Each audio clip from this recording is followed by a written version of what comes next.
I was a high school dropout, man. So I didn't have college experience. I didn't have any of that stuff. And then opportunity presented itself with a 20,000 square foot venue that was originally a pool hall. We knew that that space would generate. We knew that it was 6 to 7 million a year, as long as it was a competent operation. We didn't have a lot of money, so we all put our houses on the line, kind of scrambled our peanuts together. So we opened in December 2019. So COVID was just 3 months later and knocking on the door. But we did almost $1 million in that first month and a half.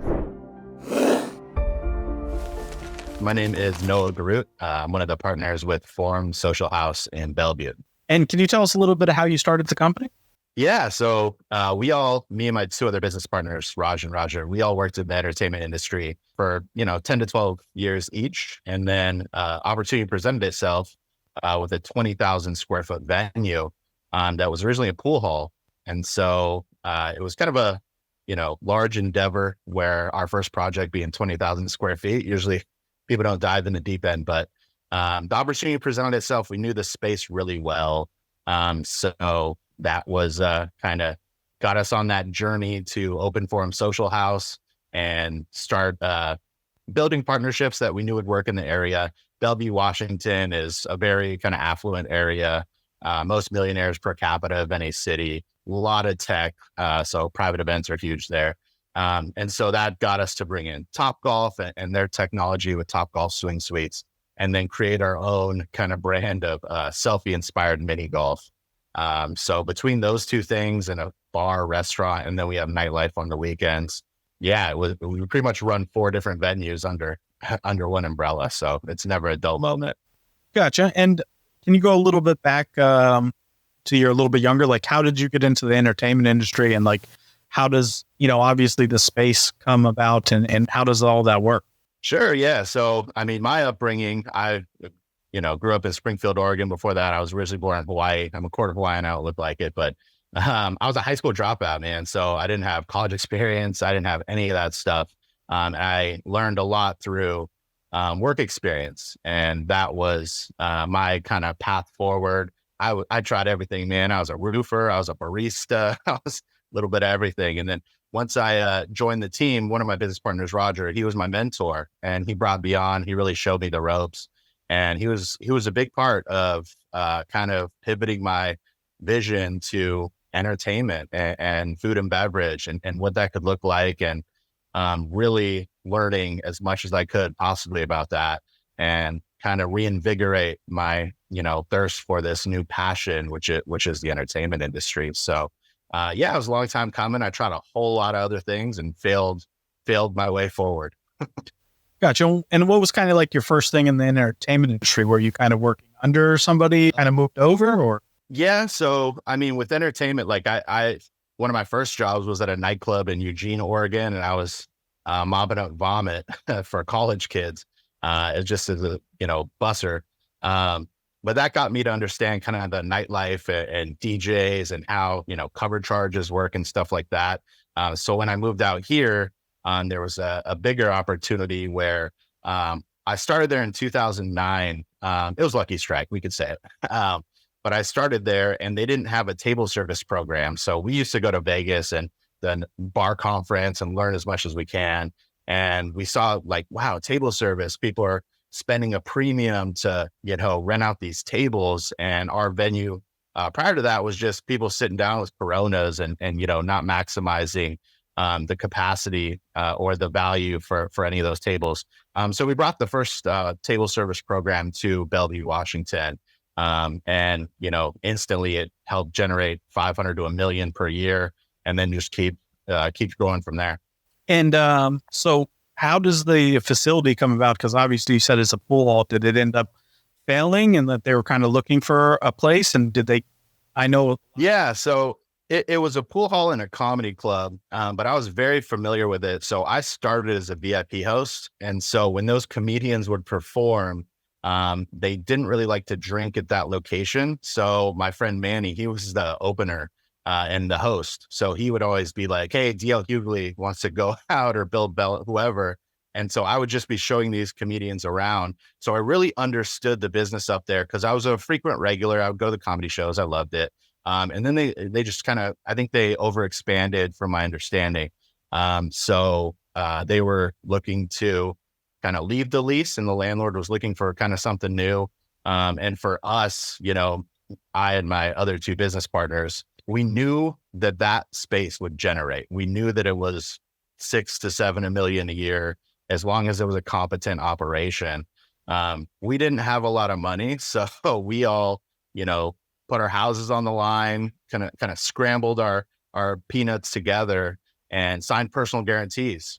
And this was in 2019. And so we just told them what we wanted. We thought Topgolf was great brand equity for that downtown Bellevue corridor. We told them about our selfie-inspired mini golf with unicorns and UFOs.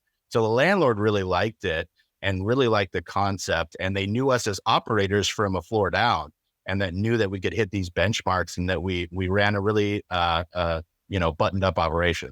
So give them a lot of confidence to take a chance on us. Still had to sign that personal guarantee, which definitely gave us a whole lot of anxiety through 2020. But you have to take risks in business to really make it. Gotcha. And how much money did you end up having to start the business? Not to raise, but to the bank? It was about $1.5 million. And for, three guys who've never, we were salaried employees who, we weren't really printing money. So all we really had was the equity that we had in our homes. So they refinanced, took out that money and put it on the table and just gambled. But we were confident in ourselves. I think if it was any other location or any other partners, I think it would be a lot scarier. But because we knew the location and we knew each other, and we were really good at hitting our benchmarks at our former company, we were, I think, top 1 or 2 venues in that company. So we knew that we could perform, and I think that gave us the confidence to really move forward. And the first month, are you kind of is it going how you planned, or how does the first few months go? Great question. So we opened in December 2019. So COVID was just 3 months later and knocking on the door, but we did almost $1 million in that first month and a half. So we knew we wanted to come out of the gate strong.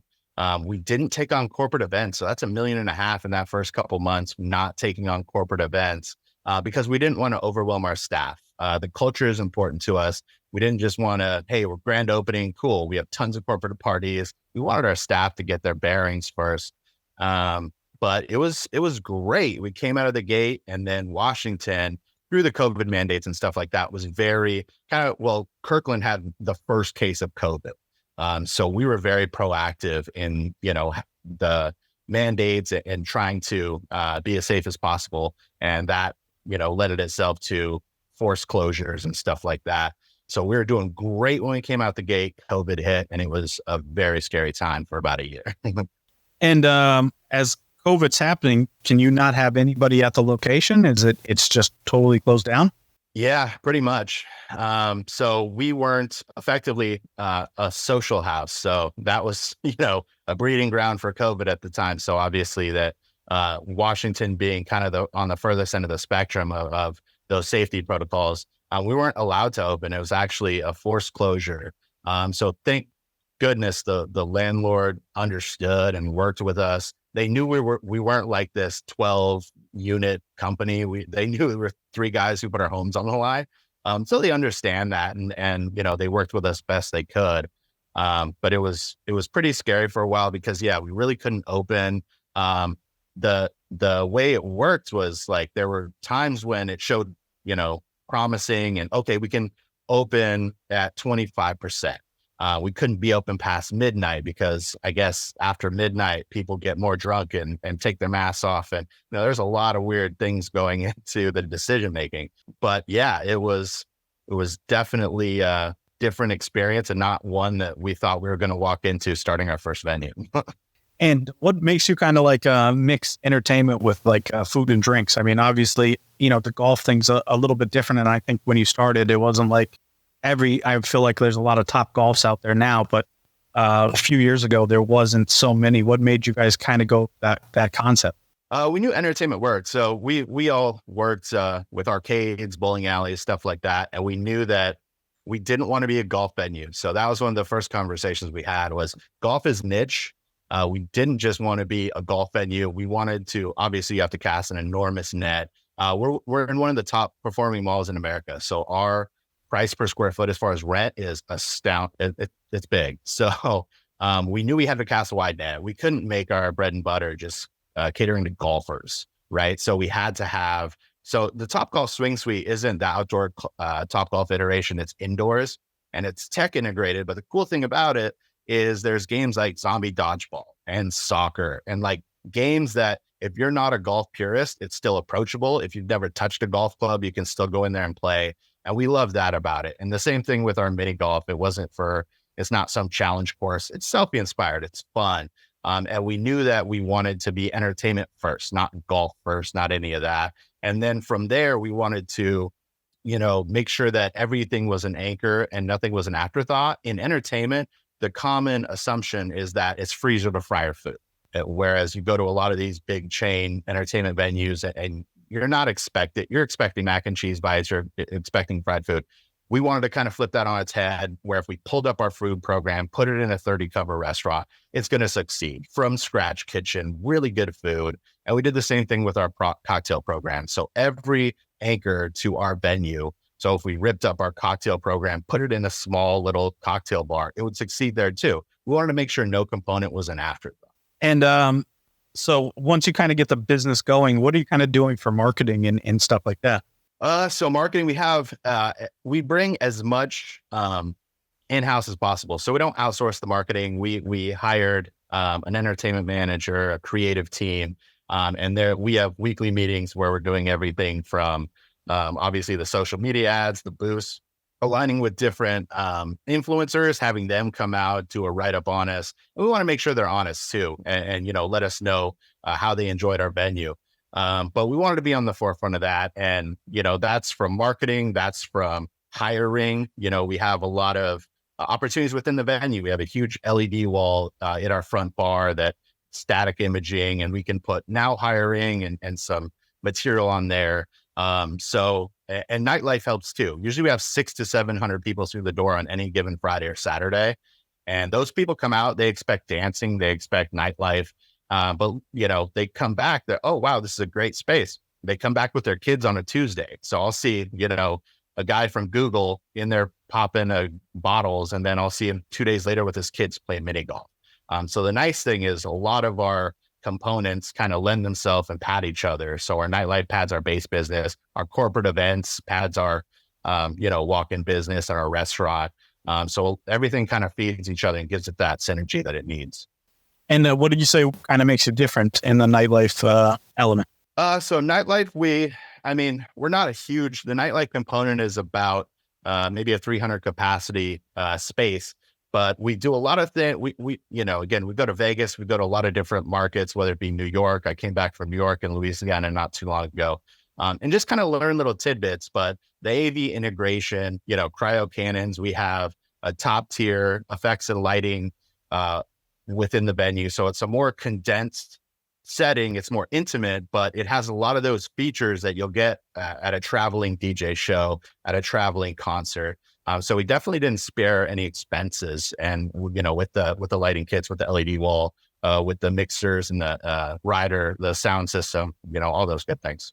And do you feel like with social media, I know you said that a lot of stuff is kind of like, so people can take selfies and different stuff like that. So when you were first starting, was there a focus to kind of integrate a lot of that? Yeah. So we really wanted the mini golf to be selfie inspired mini golf. One of the holes is called unicorn polo. So it's a carousel horse that we turned into a unicorn. You sit on it, you putt with one hand like you're playing polo. And then I'd say 70% of those people take a selfie on the unicorn. That converts those guests into brand ambassadors. And right when we came out, we strived for third visits. So first, second visits, we want to get those third visits out of people. And so our hosts on that mini golf side, we wanted to treat it like Disneyland, encourage people to take selfies. Hey, can I take a picture with you? You go to some venues and you ask a staff member to take a picture of you. They're like, okay, we want that. And our team, encourages that. And they'll step in and say, if one person taking a picture, can I take a picture with all of you? Because we really wanted our guests to be converted into brand ambassadors. When someone's sitting on that unicorn, in the state of Washington, they're going to know where they're at and they're going to know it's us. So it was definitely a focus early on that we wanted to have that Disneyland effect where everyone's taking selfies and we encourage it.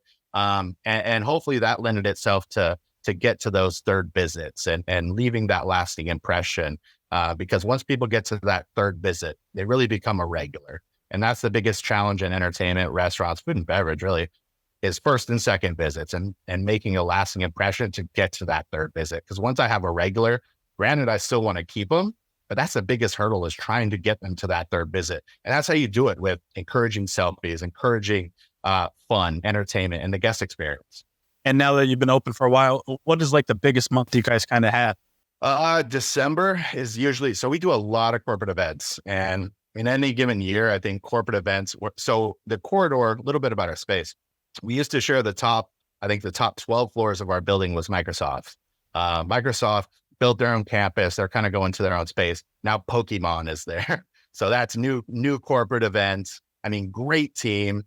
2 blocks away is TikTok. They just started their campus over there. We got Google, we got Valve, Ballmer's office right across the way, same property. So corporate events are a huge anchor for us. And we have a director of sales, Chris Weaver, who's absolutely incredible. She has a great rapport with all these companies, Pokemon, Microsoft, Google.